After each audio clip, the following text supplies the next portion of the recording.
Hey guys, it's Jake Games here, and today I'm going to show you my 2017 Nordic God deck profile. So I hope you enjoy. So for monsters, I play 3 Goldfax of the Nordic Beasts. He's the only Nordic Beast tuner, and what his effect is if there's a synchro on your opponent's side of the field, he can be special summoned to your side of the field. So he's a Cyber Dragon if there's a synchro on your opponent's side of the field. I only play 2 Tangihanga of the Nordic Beasts.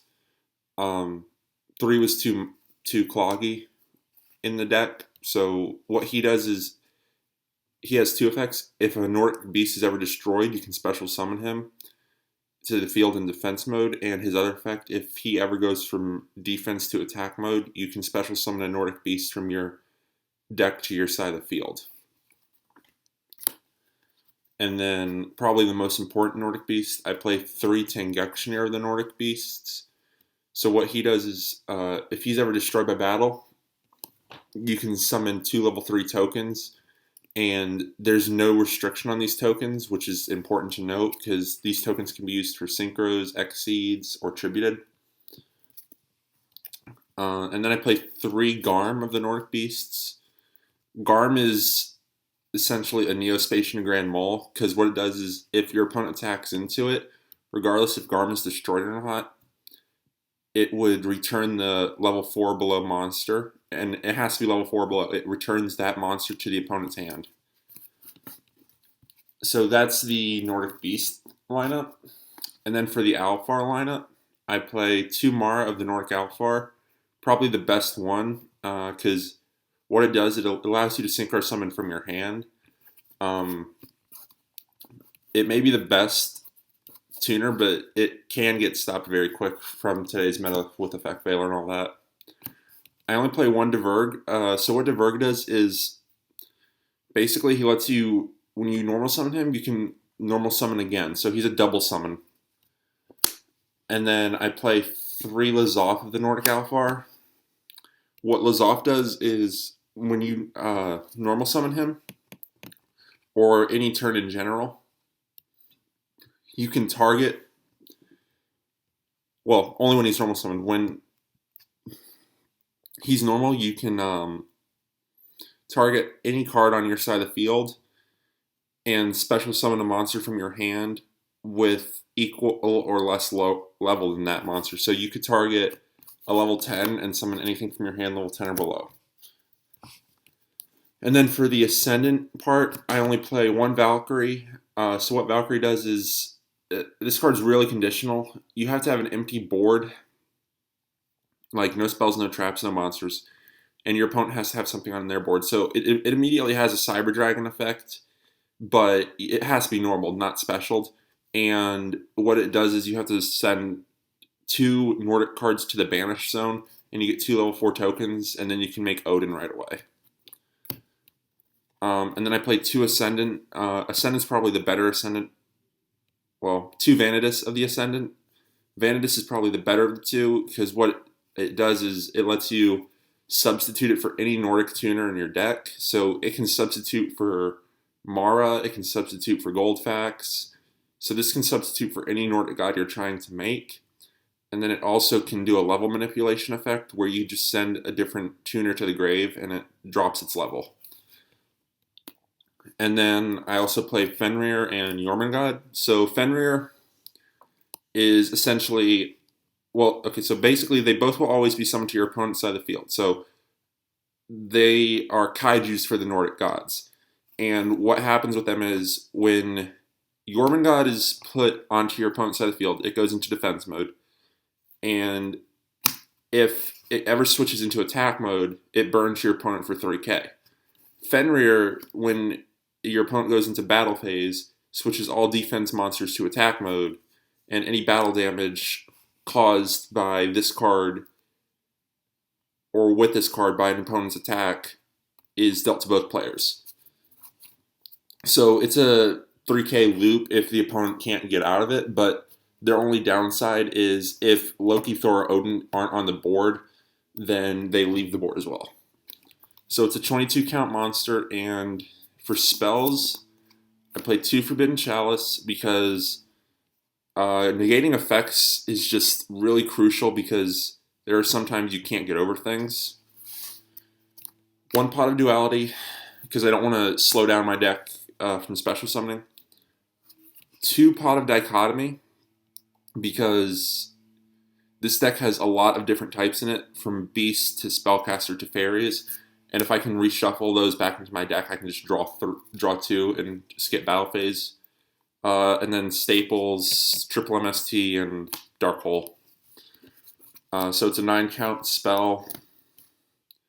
And then for traps, Solemn Authority. This is a Solemn that's exclusive to the Nordic Gods. So what Solemn Authority does is it makes it so you can target Thor, Loki, or Odin and protect them from any type of card effect for 2 turns, but they would only have to be destroyed by battle. Odin's Eye. This used to be a golden apple in the deck, but I decided to put Odin's Eye in for more, just for like more coverage in the deck. So what Odin's Eye does is during either player's turn, you can negate your God's effect and look into your opponent's hand and all their set cards on the field. And I also play 2 Nordic Relic Brisingham. So what this does is, if you have like, let me find it. If you have like Tangihanga on the board and you activate this, and you're going up against like a Black Rose Dragon or Stardust, Brisingham makes it so your Tangihanga copies their attack points, and either they have to stop their attack or they have to continue and let you get those tokens off. And that can happen with any of the Nordic Gods, or any Nordic monsters. But what makes the card so good is it doesn't say specifically it has to work with Nordics. It can work with any type of card. And then for staples of the deck, 2 Call of the Haunted, because if your opponent shuts down a way to bring back your Nordic Gods via their effect, you can always Call of the Haunted them. And then the best trap card in the deck, 3 Gluttony, or the Fetters of Fenrir. This is essentially a Stratus for the deck because it searches a Nordic monster from your deck to your hand, and that just causes a whole bunch of combos to be made. So it's a 9-card trap lineup. And then for extra deck, I only have 13 at the moment, but I want you guys to tell me what the other 2 should be, so leave those in the comment section below. And yeah, so Goyo Guardian, because if I can make this and steal my opponent's monsters, I can try and make different synchros. Black Rose, Stardust, Red Dragon Archfiend. Stardust and Black Rose are pretty standard. Red Dragon Archfiend, I rarely make him, but it's only to get over like if my opponent has a big defensive lineup. Scrap Dragon for popping. Crimson Blader if I ever go against the synchro matchup. And now for the Nordics, 2 Thor, 2 Loki, and 2 Odin. So what they each do is, Thor requires a Nordic Beast tuner to make, and so they're all restrictive of which tuner is required. Thor needs Nordic Beast, Loki needs Alfar, and Odin needs Ascendant. So what Thor does is, during your turn, you can negate all your opponent's monster effects. And if he's ever destroyed by battle or card effect, you can banish a Beast tuner from your graveyard, or Nordic Beast tuner, and he's resurrected and burns your opponent for 800. Loki, during battle phase on your turn, can negate a spell or trap card that activates and destroy it. And then if he's ever destroyed by battle or card effect, banish an Alfar tuner from your grave and bring himself back with a trap card to your hand. And Odin, during your turn, can make himself immune to spells and traps. And if he's ever destroyed by battle or card effect, banish an Ascendant tuner and summon him and draw 1 card. And for the last card, I play 1 Star Eater, just because Star Eater can be made, but it's very hard to do in this deck. Like, you'd have to go through Mara, which is a level 2, and then you'd have to go through maybe like Jormungand God, which is level 8, and Diverg, which is level 1. That'd be your level 11 play. It's really hard to do, but it's doable in this deck. So yeah, that's my Nordic God deck profile for 2017.